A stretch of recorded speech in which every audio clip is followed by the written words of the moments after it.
Hello, everyone, and I hope this message finds everyone well, healthy, and safe. And we come to the very end of Chumash Bamidbar with our reading this Shabbos of Parshas Matos and Massei. We have two Parshios, and this is Shabbos Mevarchim of Chodesh Av that we begin on Rosh Chodesh Av, the 9 days. And we read Matos-Massei during the 3 weeks. The Haftorah is the Haftorah of Parshas Massei, which is the second of the 3 special, solemn, and very difficult Haftorahs of Churban. And this is Matos-Massei, that these Parshas always come during the 3 weeks. And if one thinks about it and one looks at the lessons and the historical events and the various halachos that are mentioned in Matos-Massei, we recognize that there are important life lessons that Parshas Matos, the Parshas Massei convey to us, and that has stood us well throughout this long and bitter golus as we now observe the 3 weeks and coming to the 9 days of the special mourning that's designated for the Churban Habayis. And the beginning of Matos begins with V'chol hayotzim pi yaseh. We talk about vows, nidorim, that people make, that individuals make, and that it is important to have a connection with Matos B'nai Yisrael, with Zikenim, with Talmidei Chachamim, with Torah scholars, Torah leaders, who can help a person when they make a vow. Because the law is that if you say by oath, of what you want to say, then you have to keep your word. You have to keep your word. And it becomes a lo yachal devoro, and that the person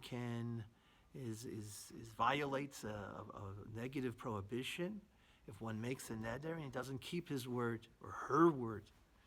And there are ways of somehow annulling or repealing vows. And we know about this before Rosh Hashanah, before Yom Kippur, Aseres Yemei Tshuva. We have the process of Hatoras Nedarim. And Hatoras Nedarim, annulling vows, can happen if a person wants throughout the year. If he makes a vow, you go over to a Talmud Chacham, and he can be matir, he could give Hatoras Nedarim to you. And the process is that you give a reason why. If I would have known the following reason, I never would have undertook this vow. And the Chacham, or if you don't have a Chacham, if you don't have a Talmud Chacham available, you could go to a Bezdin, a three-member Bezdin, and they say, they give you Hatoras Nedarim, Hakol Mutarim Lach, Hakol Shruim Lach, Ein Kan Loy Neder, V'lo Shvua, and we know in the Siddur it says all of what needs to be said.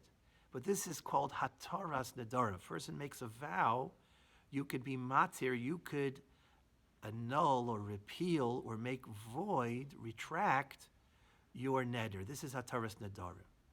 And then the pasuk tells us that there's another way of ridding a person of their vow, and that is hafara, not hatara, but hafara. Hafara really is a annulling of a vow. In other words, hatara is like a repeal.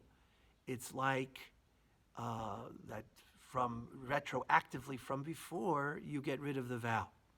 Hafara is a right that a father on his young daughter right after bas mitzvah makes a vow. He has a right to annul that vow. And a husband, if he feels it impacts negatively on their relationship, then he can put their relationship above that. And the Torah allows the right to a husband to also annul hafara, and that stops the vow. In other words, the person doesn't need to have a reason why they want to annul it, but it's because they just want to annul it because This is the right that the Torah says it's not good. In other words, the Torah gives the right to somehow stop it, to rescind it, to cancel it. So hafara is really a canceling from now on, but before there was a vow.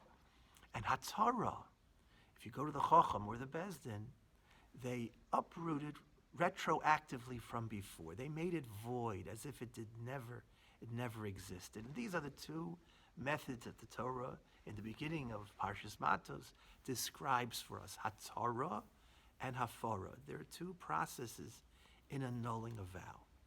Now, what's not mentioned in this week's Sedra is a third. It's called hatava, because we're not talking about a vow, but we're talking about if, let's say, people have, God forbid, a nightmare, and it affects a person. He wakes up, or she wakes up, and the person feels, that this happened to me, and they get nervous, and they feel that the various messages were sent as a bad omen, as a message that things might not work out, or things were a horrible nightmare that people have. So then there is a process called hatavas chalom, in which you also go to a bezdin or a rav, and then he could interpret your dream, and instead of annulling the dream, instead of voiding the dream, then we have hatava chalom. This is making the dream that you had, instead of being negative, making it into a positive. And we find that there is, the Gemara tells us, and this is reflected in the halacha, that when the kohanim duchen, when the kohanim of Birchas Kohanim, which is all the time in Eretz Yisrael, or we in Golus by Ashkenazim, it's by Yom Tovim, but when there's that moment of great compassion, of love of God, when the kohanim are blessing us, then we have a special tefillah of Ribono Shel Olam that speaks about transforming my chalom, the bad nightmare that I'm suffering with, into something that's good, into changing it for the good. And this is what's mentioned. And that's what's mentioned by various other individuals that happen in Jewish history, Yosef and the like. And that this is what we ask God, to transform the bad into good. And in so many ways, when it comes to the 3 weeks, as Jews, historically, the quality that we've had was not just to void out, or just, that thank God we're not in the situation we were previously. But the strength of our people has always been that hatovas chalom, that when people are living or going through, as we would say, a living nightmare, as has happened to our people throughout this long and bitter golus.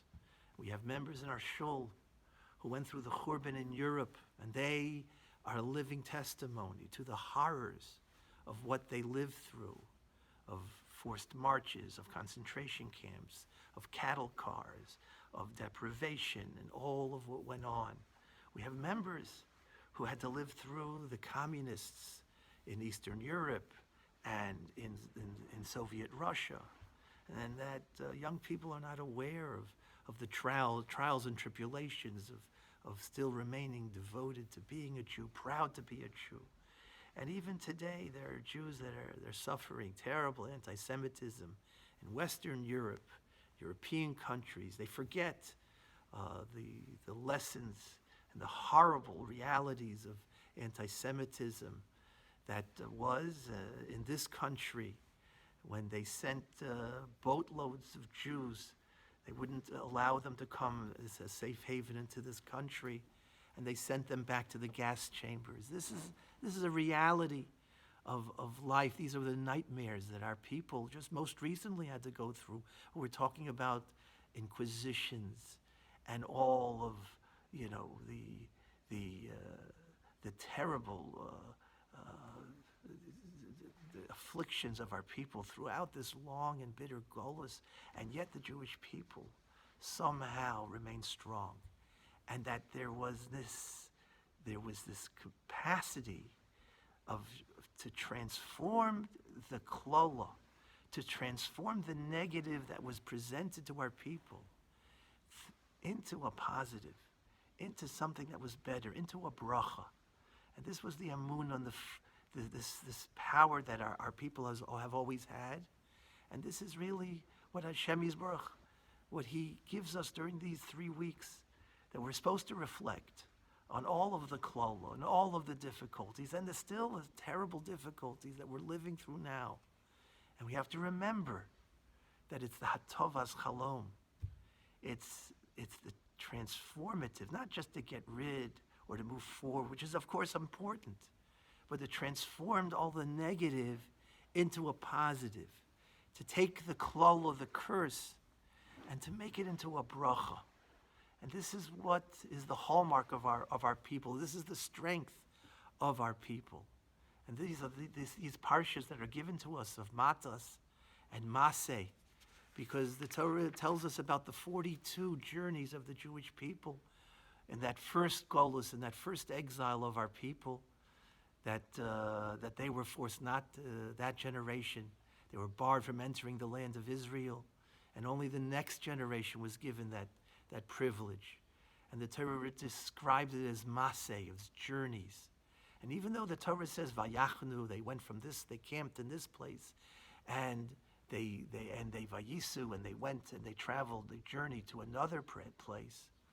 But the Torah doesn't refer to them as just campings, but the Torah refers to it as Vayisu, as they traveled, as a journey.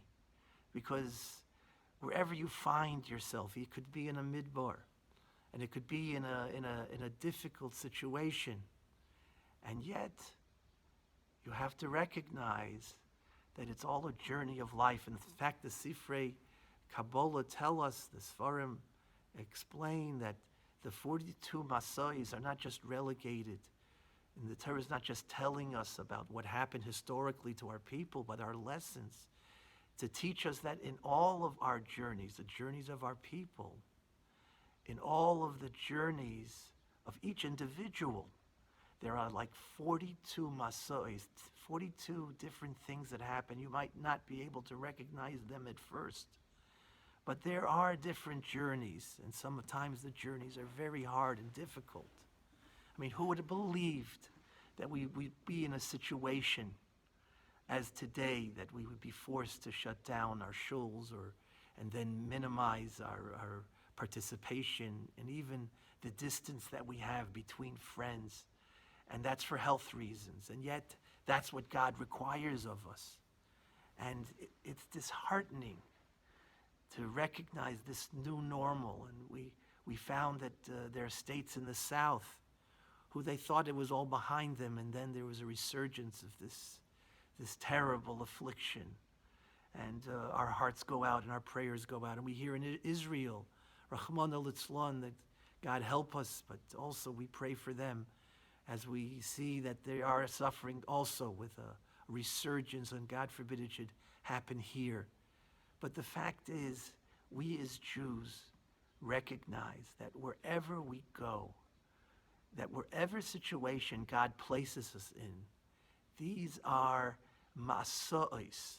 These are journeys. This is a journey of life. And the various challenges and things that happen that are so different than was in the past, all of them are challenges that Hashem gives us, that God gives us in this world to allow us to somehow persevere, gives us the opportunity to spiritually grow from these experiences. And therefore, when the Pasuk says, Vayichtav Moshe es moitzoehem lema'asehem al pi Hashem, that Moshe wrote all of these places where moitzoehem, that they found themselves, according lema'asehem, according to their journeys, al pi Hashem. And then the Pasuk switches it around. It says, ma'asehem, v'ele ma'asehem lemoitzoehem. And these are their journeys to where they find themselves. And the question is, why does the Torah first say that these are the Moitzoehem Lamaaseim al Pi Hashem that Moshe wrote down, where they found themselves according to their journeys.